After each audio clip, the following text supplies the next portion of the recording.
আপনার কষ্ট নিতে একেবারে ভালো লাগে না, কোনো কষ্ট করতে আপনি চান না, কোনো কষ্ট করলে আপনার সহ্য হয় না। এই জাতীয় মানসিকতা যারা ধারণ করে তাদেরকে দুনিয়ার কোনো কাজও হবে না, আখিরাতের কোনো কাজ হবে না। তারা লা ফি আমালি দুনিয়া ওয়ালা ফি আমালিল আখিরা। ওমর রাদিয়াল্লাহু তাআলা আনহু কোনো যুবককে দেখতে শুনতে খুবই সুন্দর, স্মার্ট, দেখলে হয়তো বা প্রথমে ইমপ্রেসড হতে না, দেখতে তো খুবই ভালো, মানে অনেক কিছু জানে বা অনেক কিছু করে, কিন্তু যখন তাকে জিজ্ঞেস করতেন তুমি করো কি, উল্লেখযোগ্য কোনো কাজের কথা বলতে পারতো না। তখন ওমর রাদিয়াল্লাহু তাআলা আনহু বলতেন, তখন ওয়াকা মিন আইনি, তখন ওই ছেলেটি, ওই যুবকটি আমার চোখ থেকে পড়ে যেত, মানে তখন আর তাকে আমি সম্মান করতে পারতাম না। কারণ লা ফি আমালি দুনিয়া ওয়ালা ফি আমালিল আখিরা, দুনিয়ার কাজও করে না, আখিরাতের কাজও করে না। আপনার চারপাশে যারা যুবকরা আছে, যুবতীরা আছে, এমনকি আপনাদের কথাও যদি বলি, মুরব্বীরা যারা আছে, আচ্ছা ডেইলি আপনারা কি কাজ করেন? আল্লাহ তো 24 ঘন্টা সময় দিয়েছেন না? আখিরাতে কি আল্লাহ তাআলা সময় সম্পর্কে জিজ্ঞেস করবেন না? করবেন কিনা? ওয়াল আসরি ইন্নাল ইনসানা লাফি খুসর, সময়ের কারণে মানুষ ক্ষতির মধ্যে নিবেদিত, কারণ সময়কে তারা উত্তমভাবে ব্যবহার করেন। রাসূলুল্লাহ সাল্লাল্লাহু আলাইহি ওয়াসাল্লাম বলেছেন, লা তাজুলা কদামা ইবনু আদম হাত্তা ইউসআলা আন খামসিন অথবা আন আরবাঈন, কোন বনি আদম আল্লাহর সামনে থেকে এক কদমের সামনে যেতে পারবে না যতক্ষণ না 5টি বা 4টি প্রশ্নের উত্তর দিতে পারে। তোমাদের দুটো কিন্তু তার সময় সংক্রান্ত, আন উমরিহি আন শাবাবিহি, যে তার যৌবন কোথায় কাটিয়েছে, তার জীবন কোথায় কাটিয়েছে, এভরি সেকেন্ড, প্রত্যেকটা সেকেন্ডের জন্য জিজ্ঞেস করা হবে। ফামান ইয়ামাল মিসকালা যাররাতিন খাইরান ইয়ারা ওয়া মান ইয়ামাল মিসকালা যাররাতিন শাররান ইয়ারা, সে ভালো কি কাজ করেছে বিন্দু পরিমাণ সেটাও সে দেখবে, খারাপ কি কাজ বিন্দু পরিমাণ করেছে তাও দেখবে। বিন্দু পরিমাণ খারাপ কাজ করার জন্য কি ঘন্টার পর ঘন্টা সময় লাগে বলেন তো? না, ঘন্টার পর ঘন্টা সময় লাগে না। বিন্দু পরিমাণ খারাপ কাজ করার জন্য বিন্দু পরিমাণ সময়ও লাগে। এতটুকু পরিমাণ সময়ের জন্য আল্লাহ তাআলা জবাবদিহি করতে হবে। জান্নাতীরা যখন যাবে তখন তারা কোনো ব্যাপারে আফসোস করবে না, কিন্তু তারা কেবল আফসোস করবে তাদের আমল নামে কিছু ডট থাকবে, ডট, কালো চিহ্ন। তারা জিজ্ঞেস করবেন, আল্লাহ এই ডটটা কিসের, কালো দাগটা কিসের? বলেছে এই সময় তুমি আমার জিকির করতে না। তখন জান্নাতীরা আফসোস করে বলবে, হা আল্লাহ তুমি দুনিয়া আবার পাঠাও, ওই সময়গুলো তোমার ইবাদতে কাটাতে চাই, ওই সময়গুলো তোমার ইবাদতে কাটাতে চাই। সম্মানিত ভাইয়েরা, বোনেরা, মৌলিক প্রবলেম হলো আমরা আমাদের চারপাশে যে জগৎ তৈরি করেছি, নিজেদের ধারণায়, নিজেদের সুবিধায় অথবা নিজেদের কমফোর্টে, একটু মজা আনন্দ, এর বাইরে আমরা একেবারে যেতে চাই। এর বাইরে আপনি না গেলে আপনি জান্নাতুল ফেরদাউসে যাবেন কিভাবে বলেন তো? কিভাবে যাবেন? মুরব্বীরা বলেন আপনার গত 24 ঘন্টা কিভাবে কেটেছে আপনি হিসাব করেন তো। আল্লাহ তাআলা কি বলেন নেই সেদিন এই জমিন আপনার বিরুদ্ধে সাক্ষ্য প্রদান করবে? ওয়াইযাল আরদু মুদ্দাত ওয়া আলকাত মা ফিহা ওয়া তাখাল্লাত ওয়া আযিনাত লিরাব্বিহা ওয়া হুক্কাত ইযা যুলজিলাতিল আরদু জিলজালাহা ওয়া আখরাজাতিল আরদু আসকালাহা ওয়া ক্বালাল ইনসানু মা লাহা ইয়াওমাইযিন তুহাদ্দিসু আখবারাহা। সেদিন এই জমিন আপনার সব খবর প্রকাশ করে দেবে। এই জমিন আপনার ঘর প্রকাশ করে দেবে। যে আপনি ঘর মনে করছেন না, ঘরে আমি বসে কি করি এটা কে দেখে? এই ঘর পর্যন্ত, আপনার খাট, আপনার চারিদিকের যে দেয়াল, এগুলো কিন্তু সব রেকর্ড করে রাখছে। এগুলো কিন্তু ক্যামেরা, মনে করেন না যে এগুলো প্রাণহীন, এগুলো সব ক্যামেরা, এগুলো সব রেকর্ড করছে। কিয়ামতের দিন এগুলো সব আল্লাহর সামনে একদম প্রেজেন্ট করবে। তখন আপনি বলবেন, মা লাহা, কি ব্যাপার, এটা কি হলো? আল্লাহ বলবেন, তখন জমিন বলবে, বিআন্না রাব্বাকা আওহা লাহা, আল্লাহ আমাকে বলেছেন তোমার সকল তথ্য প্রকাশ করে দিতে, এই কারণে তোমার সকল তথ্য আমরা প্রকাশ করে দিচ্ছি, সব প্রকাশ করে দেবে। আমরা আমাদের কমফোর্ট জোনের বাইরে যেতেই চাই। মহিলারা যখনই তারা বাইরে যায় তখন তারা একটু মেকআপ করে যায়, স্বামীর সামনে মেকআপ করে, বাইরে যাওয়ার সময় মেকআপ করে, মানুষের দেখার জন্য। মানুষ দেখে তারপরে তাকে বলবে, আরে আপনি তো খুবই সুন্দরী, তাই না? আপনি তো খুবই সুন্দরী। তারা হাই হিল কেন পরে? হাই হিল যারা পরে, হিল বুঝেন তো নাকি? এক ধরনের মহিলা দেখবেন পেছনের দিকে কি জুতার হিলটা উঁচু, এরকম জুতা পড়তে তার কষ্ট হয়। তাকে জিজ্ঞেস করে দেখেন তোমার কষ্ট হয় কিনা, বলে হ্যাঁ অনেক কষ্ট হয়। তারপরে কেন পড়ে? তাহলে মানুষ আমার একটু উঁচু মনে করবো, আমি একটু উঁচা, আমি একটু লম্বা। ফেক এক ধরনের কমফোর্ট চারিদিকে সে বানিয়ে রাখছে এবং এর মধ্যে সে থাকতে ভালোবাসে। এখান থেকে সে তার নিজকে বের করতে চায় না। আপনি পুরুষদের যেমন ইয়াং ছেলেদের দেখবেন, তারা কোনো রেস্টুরেন্টে গিয়ে ওইখানে একটু খায় আর ছবি তোলে আর ফেসবুকে দেয়, এই যে দেখো কি মজা করছে। ওর কি সারাদিন এরকম মজার মধ্যে থাকে? সারা বছর এরকম মজা করে না, ওই একটা মুহূর্তে মজা করছে, ওইটাই সে দেখাইতেছে। এটা দেখে একটু ভালো ফিল নিতে চায়।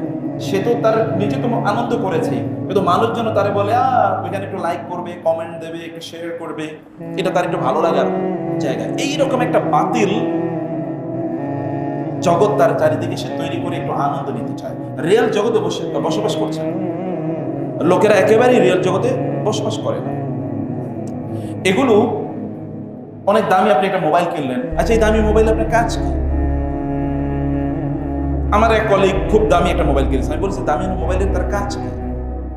এই একটা বাটন ফোন অথবা ধরুন একটা স্মার্টফোন, আপনি হয়তো বা ইউটিউবে ইসলামিক আলোচনা শুনবেন, এই কারণে আপনার হয়তো বা দরকার আছে, কিন্তু সেটা 5 লাখ টাকা দামের কেন হবে? কি আছে 5 লাখ টাকাটায় আর 10,000 টাকাটার মধ্যে পার্থক্য? এটা কেবল আপনি দেখাতে চান যে আপনি অনেক বড় কিছু, একটা ফেক ইমেজ, একটা ভুয়া নিজের চারিদিকে কি এটা ভুয়া একটা সম্মান এর আবহ তৈরি করতে চাচ্ছে। এগুলো কোনোটাই না, এগুলো সব ভুয়া, এগুলো কোনোটার মধ্যে কোনো সারবত্তা নেই। এগুলো দেখা বেড়ায় অনেকে। আপনার ছেলেটা বা আপনার মেয়ে দামি গাড়িতে, যেন আপনি একেবারে স্কুলের সামনেই বা কলেজের সামনে বা ইউনিভার্সিটির সামনে, মাদ্রাসার সামনে ওই দামি গাড়িটা নিয়ে, বাবা আমি ওইখানেই উঠবো, মা আমি ওইখানে উঠবো, তুমি ওইখান থেকে আমাকে পিক আপ করবা। তাহলে তার ফ্রেন্ডরা দেখবে, দেখো কত দামি গাড়ি। আপনি আপনার বাসায় একটু দামি লোকদেরকে দাওয়াত দেন, যারা গাড়ি নিয়ে আসতে পারবে, তাহলে প্রতিবেশীরা দেখাতে পারবেন, দেখো আমি কত বড় লোকের সাথে কি রিলেশন রাখি, তাই না? এটা কেন করছি? আমরাও কেন এটা করি? আমরা একটা মিথ্যা জগৎ আমাদের চারিদিকে তৈরি করতে চাই, আমরা বাস্তবতা একেবারে বসবাস করি না, এবং এই কারণে আমরা ব্যর্থ। আল্লাহ রাসূলের কথা একবার চিন্তা করে দেখেন, তিনি কি তার কমফোর্ট জোনের মধ্যে ছিলেন? আল্লাহ তাআলা কি বলেছেন? ইন্নাল্লাহা লা ইউগাইয়িরু মা বিকাউমিন হাত্তা ইউগাইয়িরু মা বিআনফুসিহিম। মানুষ তার ভেতরের যদি পরিবর্তন না করে, তাহলে আল্লাহ সুবহানাহু ওয়া তাআলা তাকে পরিবর্তন করবেন না। হাত্তা ইউগাইয়িরু মা বিআনফুসিহিম, আপনার নিজের ভিতরে কি আছে এটাকে আগে পরিবর্তন করতে হবে। আপনি যেটা স্বপ্ন দেখছেন ওইটার জন্য আপনার নিজেকে যোগ্য করে বলতে হবে। আপনার সন্তানরা তারা খুবই জান্নাতুল ফেরদাউসে যেতে চায়, দুনিয়াতে তারা খুবই ক্ষমতাশালী, প্রভাবশালী, সম্পদশালী এটা হতে চায়, কিন্তু পড়াশোনা করবে না, কিন্তু দিনদারি কোনোটাই করবে না, ফজরের নামাজ জামাতে আদায় করবে না, কোরআন তেলাওয়াত করবে না, হিফজ করবে না, দিন সম্পর্কে জানবে না, তাহাজ্জুদের সালাত আদায় করবে না, কিন্তু সে কিভাবে জান্নাতুল ফেরদাউসে যাবে? অথবা সে কোনো ভালো করে পড়াশোনা করবে না, অথবা কোনো কাজের মধ্যে নাই। আপনি একটা কাজের পর 2টা কাজের কথা বলে তারপরে কাজ করে না। আছে কিনা বাসায় এরকম? বাচ্চারা দেখবেন, আপনার মেয়েদেরকে দেখবেন, কাজ করতে বলবেন একটা কাজ করবেন, ছেলেদেরকে বলবেন এই কাজ করার পর দ্বিতীয়টা করার পরে সে ক্লান্ত হয়ে যায়, অথচ আপনি কিন্তু সারাদিন রাতে কাজ করছেন। আপনার ওয়াইফ হয়তো বা সারাদিন রাত কাজ করছে। ইয়াংরা ভালো করে শুনুন, যাদের বয়স 15 থেকে 25, আপনারা যেটা করছেন কোনো কাজ করবেন না, কিন্তু তারপর আপনার সময় নাই। আর আপনার বাবা বা আপনার মা অথবা আপনার দাদা বা আপনার দাদি বা আপনার নানা নানি বা আপনার বড় ভাই বোন, তারা দেখবেন প্রচুর কাজ করছে, তারপরে তাদের সময় আছে। মূল প্রবলেমটা কোথায়? মূল প্রবলেমটা হলো বরকত নাই, আপনার সময়ের মধ্যে বারাকা নাই। কিছু মানুষের জীবনের মধ্যে আল্লাহ এত বারাকা দিয়েছেন যে তারা এই বারাকার কারণে এত পরিমাণ কাজ করে, তারপরে তাদের সময় আছে। আবার কিছু মানুষের কোনো কাজ নাই, তারপরে সময় নেই, এরপরও তাকে দিয়ে কোনো কাজই হয় না, সে সময় নেই, কোনো কাজ করতে পারছে না, শরীরটা মেজমেজ করে, মাথায় একটু ঘুরায়, একটু খারাপ লাগে, হ্যাঁ আমার আজকে ভালো, আই ডোন্ট ফিল গুড, ভালো ফিল করতেছি না, মেজাজ মাইন্ড ভালো নাই, মুড ভালো নাই। আছে কিনা এরকম কথা? মুডটা আজকে ভালো নাই। মিয়া তোমার মুড ভালো নাই কেন? তুমি করছো মুড খারাপ হওয়ার কারণ? আমাদের দুটো জিনিস আছে, একটা হলো সিরা আর একটা হলো সারিরা। একটা হলো কি সিরা, আপনাকে আমার কথা বুঝতে পারছেন? একটা হলো সিরা। সিরা মানে হচ্ছে আপনাকে বাইরে থেকে দেখতে কেমন দেখা যায়, যেমন সুন্দর জামা কাপড় পরলেন, সুন্দর বাড়িতে থাকলেন, সুন্দর গ্যাজেট ব্যবহার করলেন, দামি জিনিস ব্যবহার করলেন, আর হলো সারিরা, ভিতর কি, ভিতরটা আল্লাহর কাছে অনেক বেশি গুরুত্বপূর্ণ। এই কারণে আল্লাহ বলেছেন মা বিআনফুসিহিম, মানুষের ভিতরের অবস্থা পরিবর্তন না করলে আল্লাহ তাআলা তার বাইরের অবস্থা পরিবর্তন করে দেবেন না। আমরা বাংলা ভাষায় বলি উপর দিয়ে ফিটফাট, ভিতর দিয়ে কি সদরঘাট, ভিতরে দিয়ে একেবারে কিছু নাই, উপরে দিয়ে ফিটফাট আছে। এটা দিয়ে করবেন কি আপনি? কোনো কাজে লাগবে না। ভেতরটাকে পরিবর্তন করতে হবে, শারীরটাকে পরিবর্তন করতে হবে, ভেতরে নিজের এমন কিছু যোগ্যতা অর্জন করতে হবে যেই যোগ্যতাটা আপনাকে মানুষের সামনে এবং আল্লাহর সামনে সম্মানিত করে দেবে। আপনি যেটাই করেন না, মুরব্বীরাও ভালো করে শুনেন, আমরা এখানে আপনাদের এখানে নামাজের কথা বলেছি নামাজ যখন পড়বেন তখন আপনি বুঝুন যে আপনি সূরা ফাতিহা কি পড়ছেন। আপনি এত লম্বা এত তাড়াহুড়া করে যাচ্ছেন কোথায়? এই মসজিদে আপনি আরো আগে আসেন না কেন? আপনি সকাল থেকে করেছেন কি? এমন কি কাজে আপনি ব্যস্ত ছিলেন? অথবা আপনি রাতে এমন কি কাজ করেছেন? অথবা আপনি মসজিদে এত তাড়াতাড়ি যান কেন? আপনার কাজ কি? মুরব্বীদের কাজ কি আছে? আপনি সালাতে আপনি রুকুর মধ্যে আরেকটু লম্বা তাসবিহ পড়েন না কেন?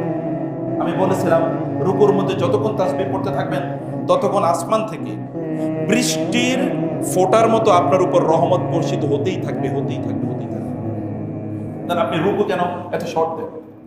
সেজদা যখন আপনি দেন তখন আল্লাহ সুবহানাহু ওয়া তাআলা উন্মুখ হয়ে থাকেন, আমার বান্দা আমার কাছে কি দোয়া করবে, ও আমার কাছে যা দোয়া করবে আমি সেটাই কবুল করে নেব। তাহলে আপনি ওই সময় দোয়া না করে আপনি এত তাড়াতাড়ি সেজদা শেষ করেন কেন? আপনার নিজের কাজ আপনি করবেন না, এটা তো আপনার নিজের জন্য, আপনার নিজের কল্যাণ, আপনার নিজের গুণ, নিজের কল্যাণ আপনি কেন বুঝেন না? আপনার নিজের ক্ষতি কেন আপনি করেন? আপনি নিজের ভেতরটা পরিবর্তন করেন। বাইরে পরিবর্তন, আমরা মেকআপ লাগাই কোথায়? ভিতরে না বাইরে? মেকআপ লাগাই কোথায়? মেকআপ বাইরে। বাইরে পরিবর্তন করে লাভ কি? ভিতরটা হচ্ছে কি সর্বনাশ, ভেতরে কিচ্ছু নাই। এই বাইরের পরিবর্তনের কোনো কল্যাণ নাই, ভেতরের পরিবর্তনই খুবই সবচেয়ে বেশি গুরুত্বপূর্ণ পরিবর্তন। বেলাল রাদিয়াল্লাহু তাআলা আনহু, চিন্তা করে দেখেন তো, বেলাল রাদিয়াল্লাহু তাআলা আনহু যদি আমাদের মতো থাকতেন, তিনি তো এখানে ভালো অবস্থায় ছিলেন, তিনি যদি মনে করতেন আমি তো এত চ্যালেঞ্জ নেওয়ার দরকার কি, আমি কেন ঈমান আনলেই তো আমার উপর জুলুম অত্যাচার হবে। এরপরে ঈমান তিনি এনেছেন, জুলুম অত্যাচার তার উপর করা হয়েছে। জুলুম কেমন করা হয়েছে বলেন তো? মরুভূমিতে উত্তপ্ত বালির উপর, উত্তপ্ত পাথরের উপর, শুধু উত্তপ্ত পাথর, সেখানে আগুনের জ্বলন্ত অঙ্গারের উপর তাকে শুইয়ে দেওয়া হয়েছে এবং তার শরীরে এই যে পিঠ, এটা পুড়ে চর্বি বের হয়ে আগুন নিভেছে। তারপরে লোকেরা তাকে ছাড়ায়নি। তখন তারা কেবল বলেছে, তুমি কেবল বলো যে আমি মুহাম্মাদের ধর্ম অস্বীকার করলাম সাল্লাল্লাহু আলাইহি ওয়াসাল্লাম। তিনি কি তা বলেছেন? তিনি কেবল বলেছেন কি আহাদুন আহাদ, আহাদুন আহাদ, আহাদুন আহাদ, কেবল আল্লাহ একা, এতটুকু, এর বাইরে বলতে পারেন না। শুধু এতটুকু বলছেন আহাদুন আহাদ, এর বাইরে বলতে পারেন না। এত কষ্ট। এখন ইতিহাস যদি বলা হয় মুআজ্জিনুন নবী, নবীজির মুআজ্জিন বলতে কাকে বোঝানো হয় বলেন তো? বেলাল রাদিয়াল্লাহু তাআলা। অথচ চেহারা কিন্তু আপনাদের মতো এরকম ফিটফাট কিছুই না, নিগ্রো কালো, হাবশী একজন ক্রীতদাস। তার জুলুম অত্যাচার করা হয়েছে তার। এই যে ধৈর্য তিনি ধারণ করেছেন, এই যে তিনি তার সুখের জায়গা থেকে বের হয়ে গিয়ে, কথিত সুখ, আরোপিত সুখ, নিজেরা বানাওয়াটা একটা সুখ, এখান থেকে বের হয়ে গিয়ে তিনি যে চ্যালেঞ্জ গ্রহণ করেছেন, দেখেন তো তার পরিস্থিতি কি। রাসূল সাল্লাল্লাহু আলাইহি ওয়াসাল্লামের ইন্তেকালের পর তিনি মদিনা থেকে বের হয়ে যান, তিনি মদিনায় ছিলেন। ওমর রাদিয়াল্লাহু তাআলা খেলাফতের কালে তিনি আবার মদিনায় একবার ফিরে আসেন। লোকেরা গিয়ে ধরলো, আপনি অনেকদিন আপনার আজান শুনি নেই বেলাল, আপনি একটু আজান দিন, আপনি একটু আজান দিন। বেলাল রাদিয়াল্লাহু তাআলা আজান দিতে দাঁড়ালেন। তিনি বললেন আশহাদু আন্না মুহাম্মাদার রাসূলুল্লাহ। এটা যখন বললেন তখন আর তিনি যখন আল্লাহু আকবার বলা শুরু করলেন, তখন চারিদিকে আজানের আওয়াজ যাওয়ার পর সাহাবীরা তারা দৌড়ে আসলো, এই বেলালের মতো আজান দেয় কে? অনেকদিন তো এরকম আজান শুনি না, একের হুবহু বেলালের আজান। তারা তো জানে না যে বেলাল আজান দিচ্ছে রাদিয়াল্লাহু তাআলা। তারা দৌড়ে আসে, দেখলেন বেলালে আজান দিচ্ছে, চারিদিকে ভিড় জমে গেল। তিনি আজান দিচ্ছেন, যখন তিনি বললেন আশহাদু আন্না মুহাম্মাদার রাসূলুল্লাহ, এরপরে তিনি সামনে আগাইতে পারেন না। আল্লাহ রাসূলের ভালোবাসার কথা তার মনে পড়ে গেল, তিনি বেহুশ হয়ে পড়ে গেলেন। তিনিও কাঁদছেন, সাহাবায়ে কেরামরা কাঁদতেছে, সবাই কাঁদছে। রাসূলের স্মৃতি তাদের মনে পড়ে গেছে। একজন বেলালকে মানুষ কেন এরকম ভালোবাসে? ওই যে তিনি ওই জায়গা থেকে বের হয়ে গেছেন। আপনারা সূরা কাহাফ পড়ার প্রতি জুমাবারে পড়েন কিনা? সূরা কাহাফ পড়ছেন কিনা আজকে? আচ্ছা, সূরা কাহাফের মধ্যে কাহাফ যাদেরকে কেন্দ্র করে নাম রাখা হয়েছে সূরাটির। কাহাফ মানে হচ্ছে গুহা। কাহাফ মানে কি? গুহা। কিসের গুহা? পাহাড়ের গুহা। এই পাহাড়ের গুহায় গিয়ে কয়েকজন যুবক আশ্রয় নিয়েছিল। এই যুবকরা কিন্তু সমাজের কোনো সাধারণ যুবক না, যে কোনো পড়াশোনা করে নাই, বাপদাদারা খুবই গরিব, এদের কোনো দেখতে শুনতে এরকম কিছু না, অবহেলায় আছে, কেউ তাদেরকে চেনেও না, এরকম না। তারা কিন্তু খুবই প্রভাবশালী। ওইখানকার রাজা মন্ত্রী তাদের সন্তান, এবং তারা একত্রিত হয়েছে। তারা ঈসা আলাইহিস সালামের প্রতি ঈমান এনেছে, এবং তারা এই মূর্তি পূজাকে অস্বীকার করেছে। কি করে? এগুলো তো হতেই পারে না। আল্লাহ তাআলার ইবাদত ছাড়া অন্য কোনো কিছুর ইবাদত হতেই পারে না।